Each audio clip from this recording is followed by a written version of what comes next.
Монгол улсын эрчим хүчний хэрэглээний 60%-ыг яг одоо миний ард харагдаж байгаа дулааны 4-р цахилгаан станц 60%-ыг хангаж байгаа юм. За үлдсэн 40%-ыг 2-3 дугаар дулааны цахилгаан станц болон орон нутгуудын цахилгаан станцууд хангаж байгаа юм а. Гэхдээ эдгээр дулааны цахилгаан станцууд өнөөдөр 100% буюу бүрэн хүчин чадлаараа ажиллаж байгаа гэсэн үг. Хэрвээ магадгүй гэж тооцож үзэх юм бол эдгээр станцуудын нэг генератор, нэг одоо турбин нь үйл ажиллагаанд зогслоо, гинтийн осол аваар гарлаа гэхэд Улаанбаатар хот тэр жигтэй харанхуй болох аюултай байгаа юм а. Тийм учраас Улаанбаатар хотын эрчим хүчний хэрэглээ. За Улаанбаатараас хязгаарлагдахгүй улс орны эрчим хүчний 100% найдвартай тогтмол хэрэгцээг хангахын тулд дэлхийн стандартад нийцсэн өндөр технологид түшиглсэн эрчим хүчний томоохон их үүсвэр хэрэгтэй болоод байна. Суурьлагчин хүчин чадлууд үндсэндээ тулцсан байна. Өөрөөр хэлбэл нөөц байхгүй ажиллаж байгаа.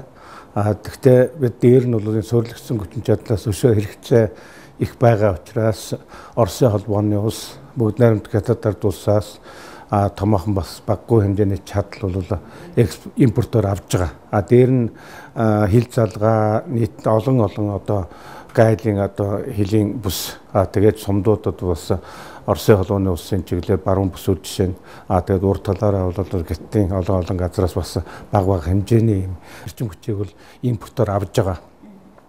Энэ юу гэсэн үг вэ? Бүхэлдээ Монгол улсын эрчим хүчний систем бол өөрөө бас яг бие даасан ийм систем биш вэ гэсэн. Дэлхийн дулаарл уур амьсгалын өөрчлөлт эдүүгийн нэн ноцтой болж нэгдсэн үндэсний байгууллага болон олон улсын дээд хэмжээний уулзалтын байнгын анхаарлын төвд байж гишүүн орон бүр хүний буруутай үйл ажиллагаанаас үүдэлтэй хүлэмжийнхийг бууруулах үүргийг авсаар байгаа юм.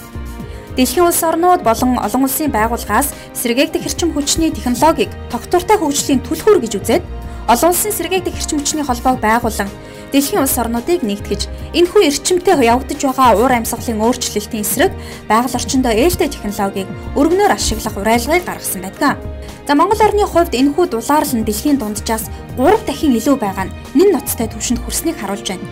Нөгөө талаасаа Улаанбаатар хотод нүүрсний утаанаас үүдэлтэй агаарын бохирдол эрүүл ахуйн нормоос 14 дахин хэтэрч хүний эрүүл аюулгүй орчинд амьдрах эрхэн зөрчигдөж гамшигын хэмжээнд хүрсэн байгааг олон улсын байгууллагаас тогтоогод байгаа юм. Энэ хот суурин газрын агаарын бохирдол байна тийм ээ. Энэ бас л тэр дэлхийн дулаарлалтай холбоотой. Дулаарл яагаад үүсдэг гэхлээр зэрэг энэ хатуу шингэн хийн төлшийг их хэмжээгээр шатаахаар зэрэг тэр хүлэмжийн хий буюу CO2 гэдэг дээ. Тэр асар ихээр үүсэж энэ дулаарл болд юм л. Тэгэхээр бид нэр энэ нүүрсээр ингээд яваад байна гэдэг чинь байгаль орчноо хамгаалж яана ингээд усан станцыг ийм экологийн цэвэр их үүсвэрийг хэрэглэхгүй нүүрсээрээ яваад байна гэх юм бол өөрснөөч Оросын тогтгоод хэцүү болох нь л дээ. Дэлхийн техникийн хөгжилтөө бид хөл нийлүүлэхийн тулд тэд яаж хөгжив, ямар замаар явж ирвэ гэдгийг сайтар бодож судлах хэрэгтэй. Коммунизмыг үндэслэгч Ленин Орос орон цахилгаанжуул коммунизм яллаа л гэсэн үг гэж хэлж байсан удаатай. Өнөөдөр дэлхийн дахинд эрчим хүчний хэрэглээгээрээ хөгжил дэвшлээ тодорхойлдог цаг ирсэн байна. Байгалийн нөөц хязгаартай учраас улс орнууд эрчим хүчний төлөө тэмцэлдэж байна. Цагуурын өөрчлөлт, байгаль орчны бохирдол, түлш шатхууны үнийн өсөлт зэрэг тулгамдж байгаа асуудал нь сэргээгдэх эрчим хүчийг үйлдвэрлэх хэрэглэх шаардлага байгаа гэдгийг харуулж байна. Нар, салхи, уснаас эрчим хүч үйлдвэрлэхийг сэргээгдэх эрчим хүч гэж нэрлэдэг байгаа юм. Эдгээрийн дундаас хямд өртгөөр байгальдаа ээлтэй, урт хугацаанд гарган авч болох усны эрчим хүчний асуудалч нэн чухлаар тавигдах болжээ. Дэлхийн олон оронд эрчим хүчээ усан цахилгаан станцаас гаргаа авдаг. 2006 оны байдлаар дэлхийн нийт эрчим хүчний бараг 20%, сэргээгдэх эрчим хүчний ойролцоогоор 88%, 2008 онд дэлхийн нийт сэргээгдэх эрчим хүчний 50-аас илүү хувийг усны эрчим хүч эзлэж байлаа. За Бразил, Канада, Шинэ Зеланд, Норвеги, Парагвай зэрэг орон эрчим хүчнийхээ дийлэнхийг усан цахилгаан станцаас гаргаж авдаг байна. Норвеги дэлхийд эрчим хүчнийхээ 98-аас 99%-ийг усан цахилгаан станцаас хангадаг гэсэн тооцоо байгаамаа. Жишээлбэл Монголын хөгжлийн загвар гэж үздэг Канада улс ихтэл одоо бүх эрчим хүчнийхээ 70%-ийг усан цахилгаан станцаар хангадаг. 366 тэрбум киловатт-цаг. Монгол эрдээ 5 тэрбумыг үйлдвэрлэгчтэй нөөцний станцаар. Тэгэхээр энэ ямар их эрчим хүчийг усаар үйлдвэрлэж болдог нь энэ жишээ байж. Гэтэл бид нэр 4 тэрбумыг 6-7 нөөцний станцаар хангах гээд ингээд өөрснөө бараг угаартаа сууж юм л дээ. Уснаас туг гаргаж амжилттай яваа хамгийн ойрын жишээ байна. Бүгд найрамдах Хятад ард улс.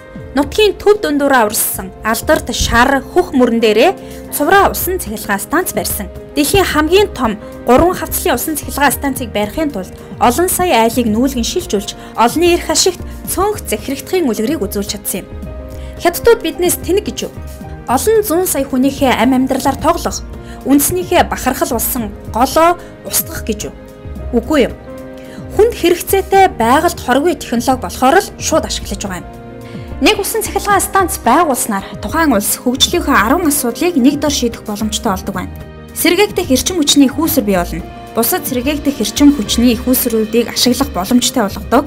Баталгаат эрчим хүч үнийн тогтвортой байдлыг тэтгдэг. Унтны ус хадгалахад хувь нэмрээ оруулдаг. Цахилгаан эрчим хүчний системийн тогтвортой байдал болон найдвартай байдлыг нэмэгдүүлдэг. Цаг уурын өөрчлөлтийн эсрэг тэмцэхэд тусалдаг. Бидний амьсгалж байгаа агаарыг сайжруулж өгнө. Улсын хөгжилд ихээхэн хувь нэмэр оруулна. За өнөөдрийн болон маргаашийн цэвэр хямд эрчим хүчийг бий болгож тогтвортой хөгжлийн үндсэн арга нь болж идэх юм байна. Энэ боломжч та бидэнд байгаа юм а.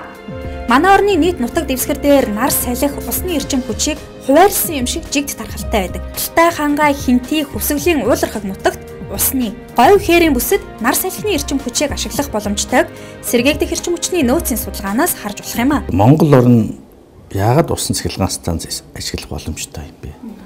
Тэгвэл бас усны ариун их нөөцтэй манайх чи олон гол горигтой шүү дээ. Нийт манай Монголд байгаа уснаас одоо гол горигн дээр байгаа уснаас эрчим хүч гаргаж авах нөөц нь 6000 мегаватт юм. 6000 мегаватт. Өнөөдөр Монгол улсын нийт одоо эрчим хүчний суурилагдсан хүчин чадал бол 850 мегаватт орчим байх шиг байна. Цахилгаанаараа.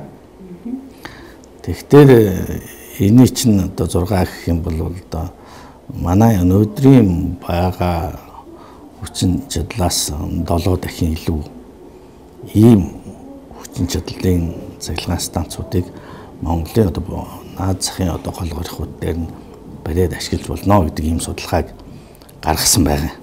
Манай анхны усан цахилгаан станц нь 1959 онд хар хоринд Орхон гол дээр баригдсан 528 кВт-ийн чадалтай станц юм. Сүүлийн жилүүдэд ховдын дөрөвний 12 мегаватт, говьалтай таашрын 11 мегаваттын дунд чадалтай. Завхны цэцэн уулын 150 кВт-ийн, завхан мандлын 110 кВт-ийн бага чадлын усан цахилгаан станцыг ашиглалтанд оруулаад байгаа юм. Ийхүү бага чадлын усан цахилгаан станцыг ашиглалтанд оруулж хөдөөгийн сум сууринг цахилгаанаар хангах нь цаашдаа усны эрчим хүчийг ашиглах боломж байгаа гэдгийг харуулж байгаамаа. Монголд хамгийн томд тооцогдох усан цахилгаан станц бол Ховд аймгийн Дөргөн сумын нутгаар урсах Чон харайхын гол дээр байгуулагдсан Дөргөний усан цахилгаан станц юм. Энэ цахилгаан станц Монгол улсад хэрэгтэй хэрэггүй гэсэн маргаан тухайн үед өрнөжил байсан. Гэхдээ бид алдаагүй. Монгол улсын эдийн засаг болон за ялангуяа баруун бүсийн эрчим хүчний хэрэгцээнд энэхүү усан цахилгаан станц томоохон үүрэг гүйцэтгэж байна. За Дөргөний усан станцыг бол 2008 онд ашиглалтанд оруулсан. 12 мегаваттын хүчин чадалтай. Үүнээс өмнө баруун бүсийн эрчим хүчний систем гэдэг маань баруун 3 аймаг тийм үү? Увс ховд Баян-Илгийн аймаг. Оросын холбооны улсаас цахилгаан авч импортоор хэрэгцээг хангаж ирсэн. Хүмүүс санаж байгаа. Тэгэхэд бас энэ уур амьсгалын өөрчлөлттэй холбоотой ч юу одоо маш олон шугам өндөр хүчлийн шугам салхинд яарч унаад 3 аймгийн төвөөл хөлдөж ирсэн. Гэтэл наадталтаа манад ямар цахилгааны хөөсөр байхгүй ийм аюул болж ирсэн. Гэтэл одоо Дөргөний усан станц орсон учраас Оросоос цахилгаан тэнд аваарц үед дотоодосоо чанган ингээд эрчим хүчний хангамжийн аюулгүй байдал нь баталгаатай болсон. За одоо 2013 онд Дөргөний усан станц төслийн 38 сая кВт цагаа 41 сая кВт цагаар давуулан биелүүлж төлөвөөгөө 108%-аар давуулан биелүүлсэн. Мөн Говьалтай аймгийн Тайшир сумын Улаан боомын хавцалд завхан гол дээр байгуулагдсан Тайшрын усан цахилгаан станц. За энэ усан цахилгаан станц ч өнөөдөр үр шимээ өгсөөр байна. Тухайн үед байгаль хамгаалагчид болон орон нутгийн иргэдээс энэ усан цахилгаан станцыг барих нь зөв буруу гэсэн маргаан өрнөж байсан. Гэхдээ өнөөдөр Тайшрын усан цахилгаан станц завхан Говьалтай аймгийн төв. За цаашлаад Тайшир, Халиун, Жаргалан, Завхан аймгийн Цагаан чулууд, Цагаан хайрхан, Яруу, Алдархан гэсэн сумдуудыг эрчим хүчээр бүрэн хангаж байгаа юм а. Тайшир ус станц тэр говьалтай гэдэг угаасаа ойрхон нутагт сайхан гигэн нуур гэж усан сан үүсгэчихсэн орчиндаа чиглэг уур амьсгал бий болгоод ер нь станц бол хэвийн ажиллаж байгаа юм байна лээ. Тэр гигэн нуураас нь одоо усан хоолой татаад говьалтай аймгийн төвийг цэвэр зингийг умдны усаар хангах гэж байгаа юм байна лээ. Угаасаа тэнд усны чанар муу юм гэсэн умдны. Тэгэхээр энэ бас давхар ачаал өгдөлтэй. Монгол улсын эрчим хүчний системийн 2009 оны оргил ачаалал 695 мегаваттад хүрч байжээ. Харин 2013 оны 12 дугаар сарын 15-нд системийн оргил ачаалал 728 мегаваттад хүрэхэд Орос улбаны улсаас 70 мегаваттын эрчим хүчийг импортлж авсан юм а. Манай дулааны цахилгаан станцууд бүрэн хүчин чадлаараа энэ үед ажиллаж байсан. Манай орны хөгжлийн хэдийн чиг хандлага 2020 онд оргил ачаалал нь 1128 мегаваттад хүрэх магадлалтай байгаа юм. Тэр үед импортоор 500 орчим мегаваттын эрчим хүч авахар байгаа юм а. Жил бүр ийм хэмжээний цахилгааны чадал авахд хүрэх юм бол эдийн засаг доройтолд орж шугамын дамжуулах чадвар хүрэлцэхгүй юм. Энэ бие даасан систем болгохын тулд бид хэд хэдэн том их усруудыг зайлшгүй барих шаардлагатай байгаа гэсэн үг.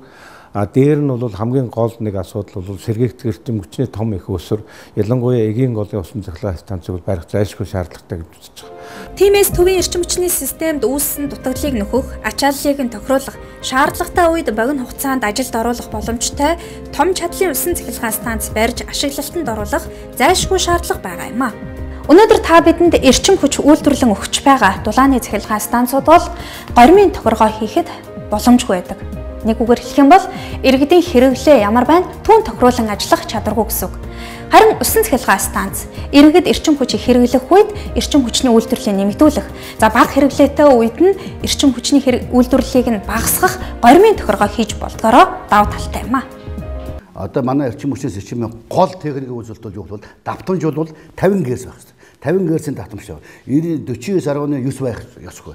50 Гц-ийн давтамжтай байх ёстой. Ингэж эрчим хүчмөр тогтвортой болоод чиний хэрэглэж байгаа цахилгаан хэрэглээ чинь ямар нэгэн байдлаар шатахгүй одоо хэвийн ажиллах гэсэн үг байна. Энэ давтамжийн хэмжээ алдагдтал юм бол одоо та нарын хэрэглэгчинд одоо хэрэглэгчийн тоног төхөөрөмжөд шатаж гэмтэх юм аюул гардаг. Энийг бий болгохын тулд бид нар юу гэдэг өнөөдөр энэ одоо юуны цахилгаан одоо хэлбэлцэл нь манад оройн одоо 18 цагаас оройн одоо 9 цагаар одоо хөдөл их ачаал ордог байхгүй гэнт юм. Ягаад тэр чинь 130 мегаватт гэж байгаа. 130 мегаватт ч одоо 4 дугаар цахилгаан станцаа 3-1 хэмжээний чадал байхгүй баг. 4-1 хэмжээний чадал. Ийм хэмжээний чадал гэнтхэн гараад байдаг байхгүй. Айлууд бүхэн юмаа залгана, бүхэн цай хоолоо хийн, бүхэн телевизээр юмгаа үзэн, тэгэл юм аавгаан бүх ажиллагаа яг тэр үед юмтэй гараад. Ягаад хүн ажилласаа тараад бүх ажлаа хийж аваад орой унтах хүртлээр бүх ажлаа хийж авдаг. Энэ огцон өсөлт чинь өөрөө бол гэмтхэн ороод байдаг. Энийг бид нэр өнөөдөр хаанаас гаргаж өгөх төр гаргах газар байхгүй. Энэ нүүрсээр ажилладаг станцууд чинь ерөөсөө тоногод бол яг чиглэл явдаг. Сайндаа нэмэгдэхэд нэг 20 мегаватт 30 мегаваттаар л нэмэгдэж чад тэрнээс илүү нэмж чадахгүй. Ийм горим хүндрэлтэй горим байдаг байхгүй. Энийг яадаг вэ гэхээр усан цахилгаан станцаар тохируулдаг байхгүй. Усан цахилгаан станцаар тэр усныхаа нөөцөөр бид нэр өөрөө орой их ачаалгаад ихтэй нөгөө юун дээр усаараа сайхан нэгээд ачаалаа авуулаад тэгэл шөнө юу багсаад ирэхтэр нь нөгөө усаа хаагаал багсгаал үйлдвэрлэлтэй бууруулаад энийг бол одоо тэр усан цахилгаан станц үндсэндээ орой нэг 5-аас одоо 10 минутын дотор 15 минутын дотор энийг хийчихдэг. Эрчим хүчний системд усны эрчим хүчний оролцоог нэмэгдүүлэх, сүлжээний доголдлын горимыг сайжруулахад эгийн голын 220 мегаватт, шүрэнгийн 200 мегаватт, орхон голын 100 мегаватт, ховдын Эрдэнэ бүрэнгийн 60 мегаватт, хөвсгөлийн чаргатай 25 мегаватт зэрэг усан цахилгаан станцын төслүүд тодорхой үүрэг гүйцэтгэх юм а.